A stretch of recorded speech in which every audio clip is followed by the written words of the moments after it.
in the peninsula. So we were very grateful we didn't have to have any closures during that event. Right. It worked out really well. So you're sort of the point. Give me I believe I'm right about this, but you're sort of the point person, Rich, right? So this whole juggling of all of that stuff that falls on your shoulders. Yeah. So you're managing a lot of different stuff, right? Keeping the pieces together. Right, and I am so grateful to have such an amazing team. The TAMC outreach has been unparalleled of any project I've ever done. Highway projects, city projects, anywhere. It's been amazing outreach. Really, we had over 2 years of education and meetings throughout the community, all different cities. I think I've been to more Rotary clubs than I even knew existed, but it was great. And so we got the word out of what we're going to do and why we're doing it, and folks started to understand. Right, and Grant is going to cover a lot of that. Yeah, it was terrific. And then, of course, you know, hiring Harris to manage the construction was a huge win for us because we needed folks who were very talented at not just making sure the numbers were coming in right, but also thinking way beyond just what's happening with the immediate numbers and where are we going, how are we going to get there, what, you know, obstacles are ahead of us and how do we overcome those. We have a great contractor. Grant is just superb. They're doing a great quality work. We have an astounding engineering firm, Omni Means. It's really one of the best set of plans I've seen come through for a Caltrans project in a very, very long time. Right. So we've had just an exceptional team, exceptional. Thank you for that. I just love hearing that. I want to put up on the screen, we have some signage because part of this process is to educate the public, right, once this project is done. So do you want to talk a little bit about the signage? Because roundabouts, there aren't very many around here, so this is new for a lot of the public. And so there's an education, a learning curve. So talk about the kind of signage that you'll see once the project is done. So the guide signing was really a critical element during our design phase. And we spent a good amount of time with the Caltrans engineers going toward getting the right message at the right place for the driver to make the right decision before entering the roundabout. And we wanted to give folks a sense of, you know, what is my choice right now and how do I execute it and go to the place where I wanted to go. Now, the good thing about roundabouts is they are forgiving. You know, if you miss that exit, you can take a lap. You can do that Chevy Chase thing. Just go around the circle and come back. Yeah, there's Big Ben. Yeah. One more time. Right. Which means we have really good exit signing. So when you're in the roundabout, you'll be able to see very clearly, where's this exit taking me and is that where I want to go? All right. We try and split the choices up so you're not facing 3 or 4 choices, but really, do I want to go here or not? Okay. Do I want to make a right or not? All right, gotcha. Well, thank you so much. I want to thank both of you for being here. I appreciate that, and best of luck and all of that goes with that, particularly with the rainy season, Bobby, so they can keep you on schedule. So I thank you for being here. We're going to take a short break. We have information that we're going to put on the screen about how you can stay informed about this project, and then we'll come back and tell you about the public outreach side. All of the things that you need to know in order to stay up to date on this project. We're going to take a short break. We'll be right back.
Welcome back to Keep Monterey County Moving. My guest today is Grant Leonard, who is one of my colleagues at TAMSI.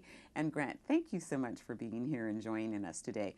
This is a big project. You know that, I know that, and there's a lot of public interest in this project. So with the help of Ariana Green, who started all of this, the outreach, and then you sort of picked the ball up in her absence. So tell me about the outreach. What's happening with this, and how does the public stay informed and get all the information that they need to know about this project? Absolutely. Thanks for having me, Oh, Teresa. you're welcome. Really should be Ariana who's here, but she's off taking care of twins right now, Yeah. so good for her. Really, this project is the marquee project for the Monterey Peninsula, and the City of Monterey brought us on because they had seen what type of outreach we'd been doing for our US 101 improvements. Right. The Prunedale Improvement Project, Improvement San Juan. Project, San Juan Road, Mhm. Salinas Road interchange on Highway 1. Right, So we'd been slowly building a track record of successful public outreach. right. We were able to take some of the models we had from that and then adapt them to the Monterey Peninsula. Okay, so I'm going to backtrack for just a second. Tell them what the model is, because in those projects, you guys put together, this was before I came on, you developed an interagency task force. So that was part of what was essential to the success of the public outreach. So talk about the interagency task force, because you have something very similar for the Roundabout project. Absolutely. Well, in construction, anything can happen, and there are usually a lot of problems that come up and with short notice, and you're often trying to figure them out after they happen. Mm-hmm. Well, the interagency team is designed to anticipate problems and solve them before anyone on the road knows there ever was a chance to have a problem. Yeah. So the way we do that is we bring together all of the key stakeholders, and by that we mean the cities, the county, police, fire, first responders, in the case of the hospital. In the case of the Roundabout, we have the hospital, so we work with them, Pebble Beach, and also several community groups as well. So any agency that might have an interest or stake in the project and might be affected by the project, they're all sitting around the table. You guys are all in one meeting around the table, and everybody can voice and what their concerns may be, hear what the latest update is, so that everybody has the same information and you can move forward and plan from there. Absolutely. You know, we're doing the public outreach, but not everyone knows to come to us. So they may come to the city council or to the fire department and say, hey, I'm really concerned about this. Right. Who do you talk to? And so they can bring that information to us. Once a month we meet and we talk about all the issues before they're going to happen, and then we can solve them. We can anticipate that. Also, when something comes up that people really don't like but needs to happen, like the temporary stop sign on the northbound Highway 1 on-ramp, Yes. it was a real pain for a couple of weeks. They let us know about it. We were able to explain to the public why it was needed, why it was just going to be there a short period of time, and then get it out as quickly as possible. Now talk about the communications team, because we have the interagency team and then there's a communications team. Talk about that team. Well, there's actually multiple working groups. So there's a communications team, and that team has all of the public information officers for the area. Pebble Beach, City of Monterey, TAMSI, all the other stakeholders. And what we do is we work together on how to get the message out. So how do we use social media? How do we write a press release that can take a really complex subject like building a roundabout and make it so that anyone can pick up the Monterey Herald or another newspaper, read it, understand it, and feel informed. And some of the other working groups we had a congestion management group because we anticipated there might be some more congestion from the construction, so we got together with them. MST was part of that, City of Monterey, Right. and we were able to come up with some discounted bus passes. We were able to increase the amount of trolley service through the City of Monterey and give people an alternative to driving through the intersection. Right, right. So I'm going to put up on the screen, because there are a number of ways that people can be involved. And so let's just put them up one by one, and I'm going to have you to walk through them and explain them. So the first one, of course, is email notifications. You do a weekly newsletter every week. Do you want to talk about that? Absolutely, I'd love to. So one of the things we wanted to do was go straight to the people who are interested. So if you don't read the newspaper, you don't watch the TV, you should still be informed. And you can do that by signing up for our weekly construction newsletter. And that's where we tell you what's happened the last week, what's happening right now, and what's going to happen in the next couple of weeks ahead. So you can anticipate what to expect. And you do that by going to our website, tamcmonterey.org, and it's really as simple as 1, 2, 3.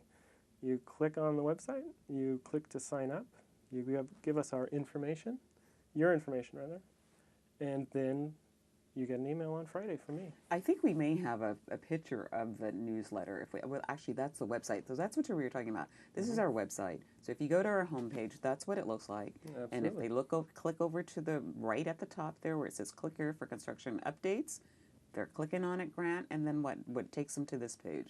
So this is our live update. We update this regularly with new information about the project, and if you scroll down, there's also a link to our live construction web camera. Yes, and we're going to show that because talk about that because I think this is important. So for those people who are commuting and they were, oh my God, what's happening at the construction site?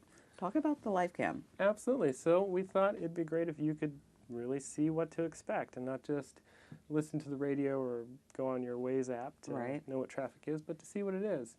So we also partnered with the Air District. We got a little extra money and we purchased a live construction cam.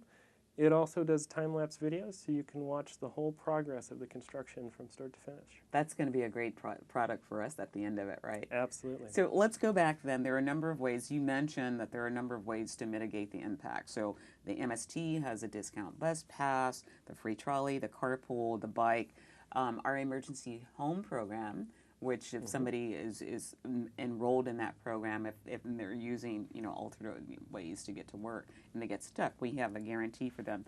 But then, can you tell us a little bit about the more traditional ways, whether it's radio, TV, and we can put that up on the screen. Absolutely. So we have our robust public information experts here, and we write press releases. We go on the radio when we need to. We get interviewed by the local TV when we need to.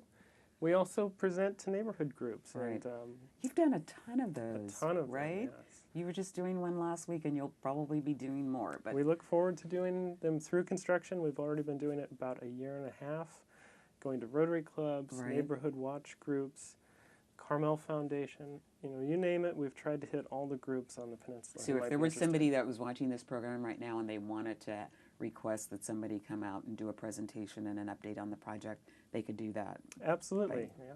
You just go to our website, you'll find my name at the project website, and send me an email, give me a call, and we'll set something up. Okay. So I was going to interrupt you here for just a second. I was just going to say one more thing about the outreach is, if you have a smartphone, you live by your smartphone. That's what I was getting to. Oh, perfect. So tell them about that. Text message alerts. We worked with the Office of Emergency Services for Monterey County to create a text alert system, similar to what's used in... Go ahead, and that's it. So very quickly, we're going to wrap up. So there it is on the screen. Wrap up with this. You simply text 68 roundabout to 888-777, and if there's an emergency or a road closure, you'll get a notification on your phone. And we'll end it on that note. Grant Leonard, thank you very much for being here. All right, and on that note, we'll see you next time on Keep Monterey County Moving.